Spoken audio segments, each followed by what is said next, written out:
Space silk blouse ஃபேப்ரிக்கை எப்படி ஸ்டிஃபாக மாற்றுறதுன்னு இந்த வீடியோவை பார்க்கலாம். எப்பயுமே லைக்ரா ஃபியூசிங் தான் யூஸ் பண்ணி நம்ம ப்ளவுஸ் ஃபேப்ரிக்கை ஸ்டிஃபாக மாற்றுவோம். இன்றைக்கி இந்த ப்ளவுஸில் தான் நான் ஸ்டிச் பண்ண போகிறேன். எப்படி நம்ம லைக்ரா ஃபியூசிங் யூஸ் பண்ணாமல் ஸ்டிச் பண்ணுறதுன்னு பார்க்கலாம். பேக் பார்ட் வந்து நான் லைனிங்லேயும் மெயின் ஃபேப்ரிக்லையும் கட் பண்ணிவிட்டேன்.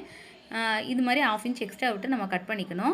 இதுதான் லைக்ரா ஃபியூசிங். எப்பயும் இந்த மாதிரி ஃபியூசிங் யூஸ் பண்ணி தான் நம்ம வந்து சாஃப்டான ஃபேப்ரிக்கை ஸ்டிஃபாக மாற்றுவோம். அது இல்லாமல் இந்த தடவை இந்த மாதிரி ஃபியூசிங் டேப் எடுத்துக்கோங்க. இது வந்து நமக்கு பட்ஜெட் ஃப்ரெண்ட்லியாகவும் இருக்கும், யாருனாலையும் இது வாங்க முடியும்.